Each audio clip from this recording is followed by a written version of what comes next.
Assalamu alaikum and a very warm welcome. You're watching this exclusive conversation on Aaj and I am Sidra Iqbal. Pakistan and US have been allies for many decades now, especially when you look at the 17-year-old war as the Afghan operation has been underway. We are at a very important juncture as now we see the Taliban reconciliation dialogue underway. Pakistan, of course, is once again a very important key holder, a stakeholder in this entire process. But how does that shape the ongoing bilateral relations between the two countries? Is it only hedging on a peaceful and stable Afghanistan, or are there other areas of mutual interest as well? To talk about this very timely issue, we have with us Senator Lindsey Graham, who's a very well-informed senator about Pakistan. In his recent visit, he's had the opportunity to meet with the civil and the military leadership of Pakistan, and this would be his first visit since Imran Khan's government has taken over. So let's find out his impression and how does he see the Pakistan-US relations going forward. Thank you very much, Senator Graham, for making time for us today. Thank you. Let me begin, by asking you, we have a new government in place, and this was your first interaction with Prime Minister Imran Khan. What is your impression of the new setup? I was blown away. I don't know how you say that in Urdu, but I was very impressed. I mean, he was relaxed. He is very knowledgeable. He understands America. I think he and President Trump are going to hit it off very well. I'm excited and hopeful they will meet, talk, and eventually meet. You cannot solve the region's problems without Pakistan being a key player. You mentioned that this is an all-time low. I don't think so. After bin Laden was captured in Pakistan, killed in Pakistan, most Americans were very down on Pakistan. We have our problems, but I've never been that way because I understand for Pakistan to be successful, America will be successful. I came here a lot with John McCain and I miss him desperately. This is one of the first trips without him. But through this Prime Minister, who is an agent of change inside of Pakistan, we have an opportunity here, maybe once in a generation opportunity to change things, not only in Afghanistan, but for the region. And my hope is that we will go from a transactional relationship where you do this and we'll give you that. If you don't do this, we'll take this away from you, to a strategic relationship where we have a partnership. And I think a free trade agreement between the United States and Pakistan would stabilize the Pakistani economy, will give American businesses access to 200 million people. And my goal is to turn this relationship around and make it strategic rather than transactional. And I think with Prime Minister Khan, we have the partner to do that. But I can't help but wonder, Senator Graham, that what has prevented, and this is a question on every Pakistani's mind, what has prevented this relationship from being strategic rather than very transactional? I mean, there were some very unfriendly tweets and remarks by President Trump that once again reiterated that they're looking at a very transactional relationship with Pakistan. You do this, we give you more, and this wasn't really linked to development aid. It was more to do with fighting terrorism. So what has prevented it from having that full-blown strategic partnership? There's a narrative in the United States that Pakistan is not doing enough, that Pakistan says one thing and does another. The intelligence community in the United States believes that Pakistan has not done enough to deny the Taliban and other terrorist groups sanctuary in Pakistan. Our military leaders believe it's impossible to destroy the insurgency, get the Taliban to the table in Afghanistan as long as they can come to Pakistan and operate freely. That's a narrative. I went to Miram Shah. I went to the tribal regions with General Bajwan and Senator McCain. I never thought I would go to Miram Shah and live to tell about it. What's happened in the tribal regions is an effort to go after terrorism unlike anything I've seen, but more importantly to integrate the FATA into the government of Pakistan, into the larger Pakistan, to build a fence. We're into building walls back home to protect our border. I want to tell President Trump, if you want to look at a country that's trying to secure its border, come to Pakistan. I see change. I see change in the military. And through my meeting with Prime Minister Khan, I am convinced that if he could ever speak to President Trump, if they ever had a meeting, this relationship would go from transactional to strategic just like that. And why is it important to the average American? 200 million people with nuclear weapons in a very difficult part of the world. Failure in Pakistan is unacceptable. for the world at large, for the United States. So I've been coming here. I've been to Afghanistan probably 40 or 50 times. We've got a chance now to do something different. We've reduced our forces, but we're never going to allow the Taliban or any other group to take over Afghanistan by force of arms. But the Taliban are part of Afghanistan. And Prime Minister Khan, I think, has got a good understanding of this. He was talking about this, reconciling with the Taliban, before it was popular. So he, in my view, has credibility with the religious community and with the public at large to do things that other leaders could not do in Pakistan, and I will encourage President Trump to take advantage of this moment. It's interesting that you mentioned that he's been talking about it way before it became fashionable and popular, because at that time he was actually thwarted for talking about it. Yeah, I think he was given a bad name, actually. I told him, I said, listen, you're ahead of your time. So how did Trump win? President Trump beat major like me. I ran, I got 1%. He beat 17 Republicans in the Clinton machine. He convinced Americans that the old way of doing business was not working for them, and let's take a chance here. Let's change things, fundamentally change things. I think Prime Minister Khan had the same message. Pakistan had been sort of governed by 2 or 3 families. Let's try something new. Let's make sure that corruption is dealt with, and that we can put Pakistan on a better glide path. You cannot be successful in Pakistan without Afghanistan becoming a better place, and I think Prime Minister Khan understands that. By those comments, I wonder, are you hinting that the U.S.-Pakistan relations are hedging primarily on a stable and peaceful Afghanistan? Are there no other areas of cooperation, mutual interest that the two countries could be working towards? I'm saying actually the opposite. Everybody in America looks at Pakistan through the 9/11 lens, through the Afghan lens. They should do more. They should stop denying sanctuary to terrorists. They're not a reliable partner. I look at Pakistan completely different. It's 200 million people. There are not that many countries with 200 million people. They have a nuclear arsenal, and it's a very well-educated country. It's always been moderate when it comes to religion. It is a vibrant opportunity economy, a potential economy that we could tie our American businesses to and make money. I've always thought of Pakistan as a key country, not a place to help us get Afghanistan right. Apart from Afghanistan, it is important that Pakistan do well, that it become stable, that it become a moderate place in terms of religious people can have their say, but it's a place where you can come and do business. And I think Prime Minister Khan has supported the people in a different way, and that he sees reconciliation in Afghanistan possible, and I see it possible. The Taliban will never come to the table if they think they're winning. And my hope is that Prime Minister Khan and others can convince the Taliban that the region will never allow them to take this country over by force of arms, called Afghanistan, and impose their views on Afghanistan and the region. Once they understand that, then reconciliation becomes possible.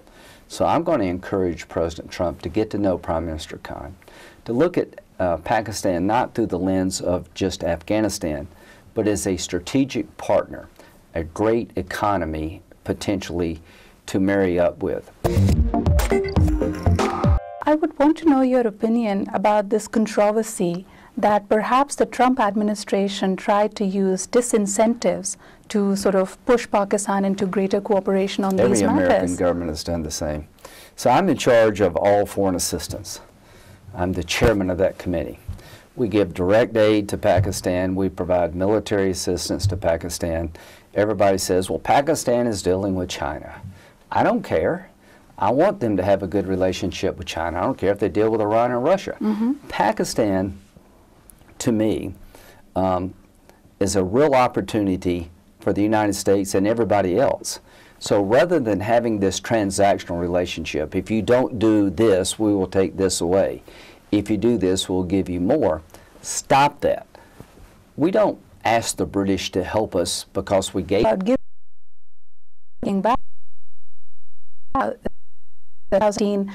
Trump designing out the South Asia and the Afghanistan policy. It was perhaps one of the most blunt, most cutting, and very unfriendly towards Pakistan. And shortly after, what we saw was all security assistance was taken away. The FATF is putting Pakistan in the grey list. And of course, we also saw a cut down in the international military education and training for Pakistan. I mean, are these disincentives to twist our arm? But every government's done that. We've had this relationship for decades now. Trump just took it to a new level. In the mind of the average member of Congress, Pakistan is a problem, not a partner. And you're defined by events.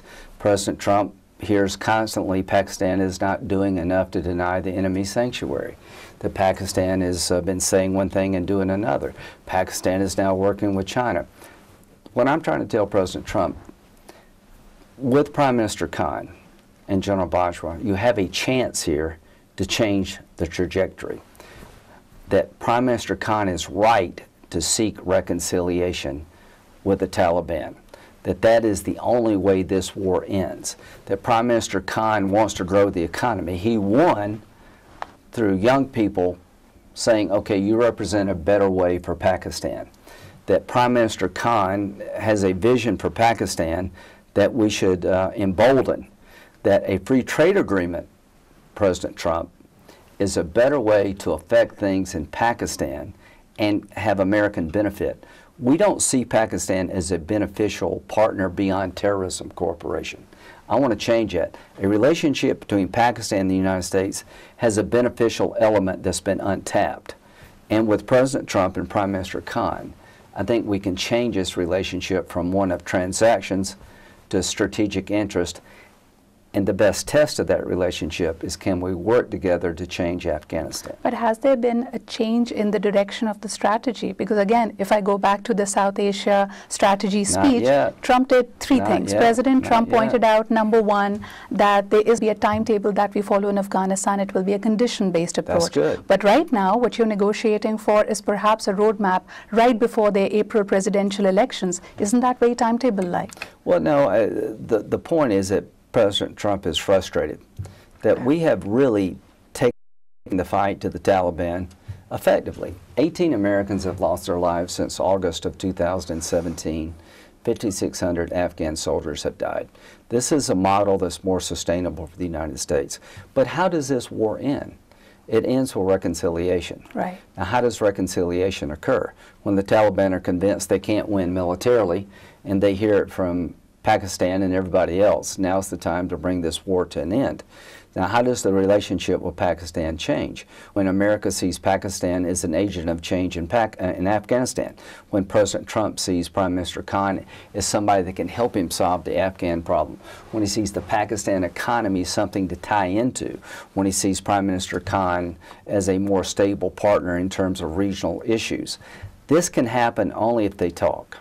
Senator Graham, you just mentioned that the Taliban are never going to come to the table if they believe that they're winning.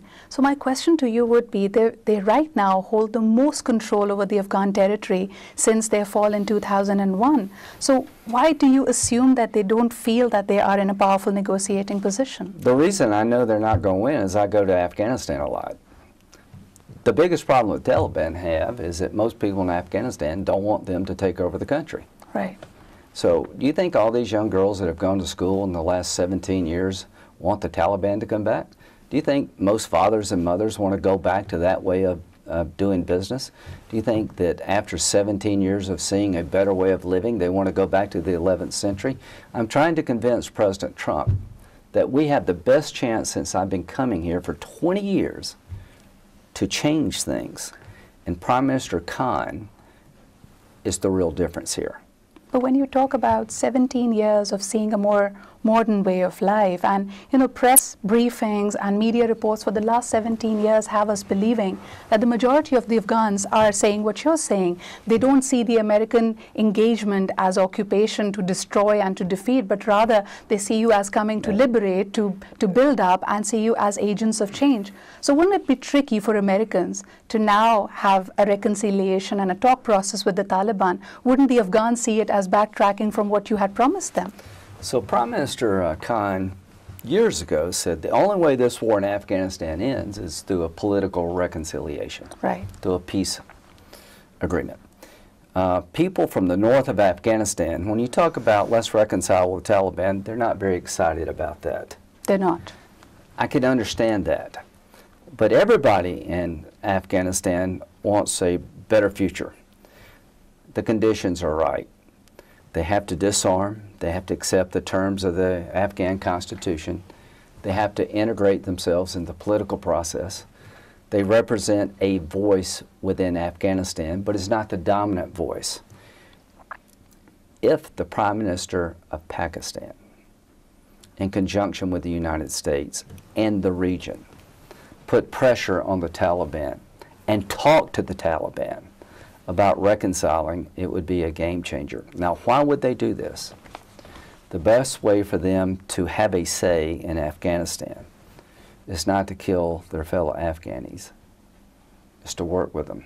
Mm-hmm. And after 17 years of more women getting educations, more economic opportunity than ever in modern Afghan life, I think the Taliban have to realize that the way forward is through a peace agreement.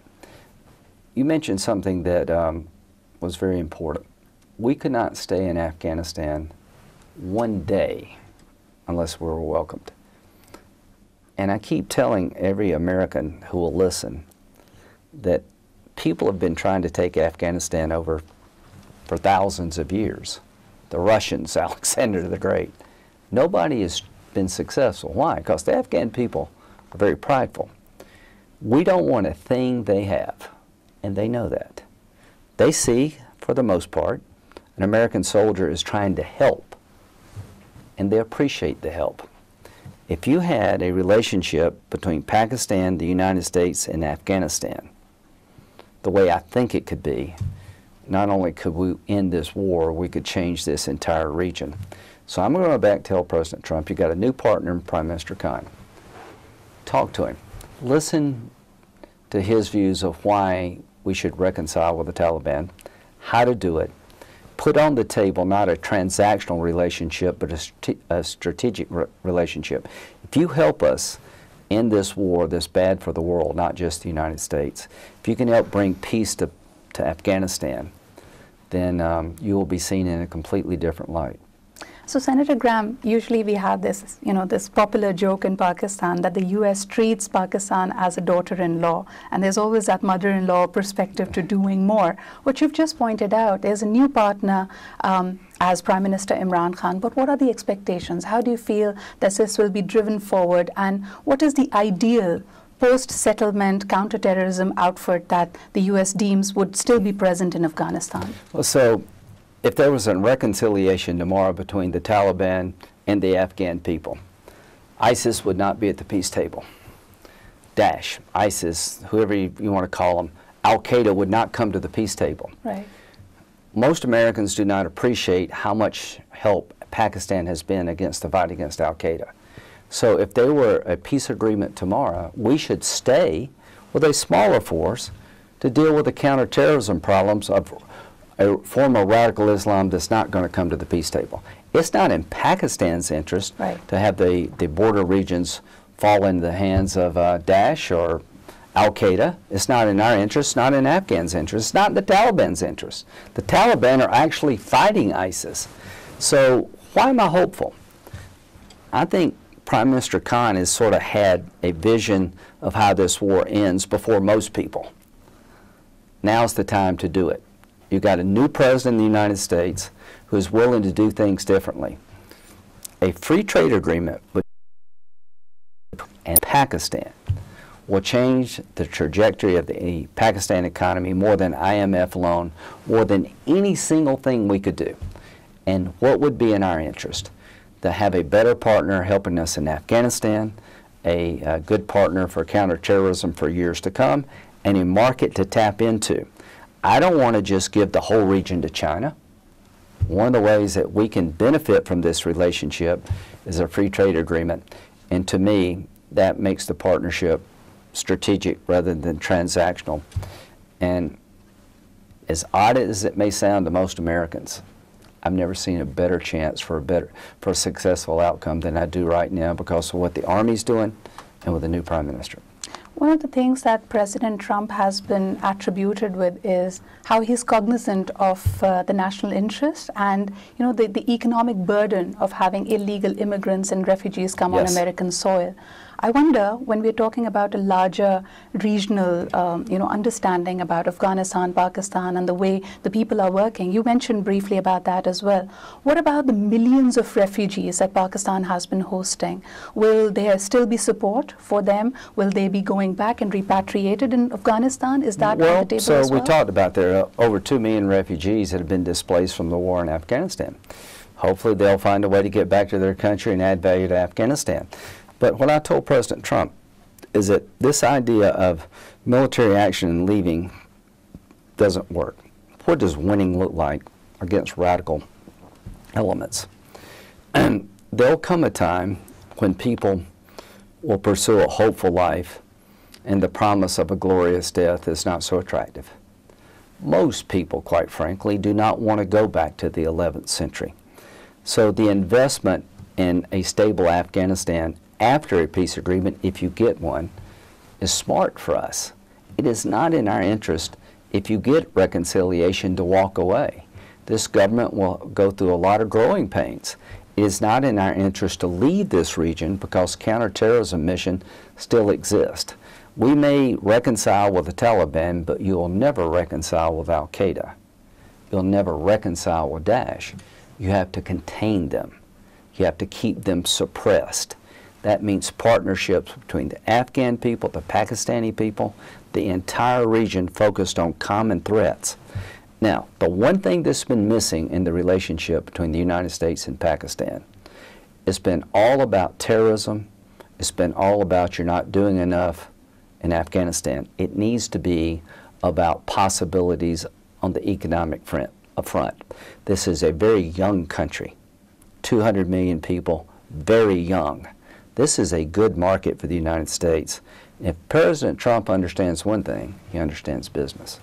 Thank you, Senator Graham. Your optimism indeed gives us a lot of hope. And to quote President Trump, the American people are weary of this war without victory. And I think he speaks not just for the American people, but also for the people in this region, in Afghanistan and Pakistan. Let's all work towards peace and stability. And of course, this partnership is of utmost importance, not just to this region, but to this entire world. With this conversation comes to a close. We look forward to hearing your feedback and comments. Allah Hafiz.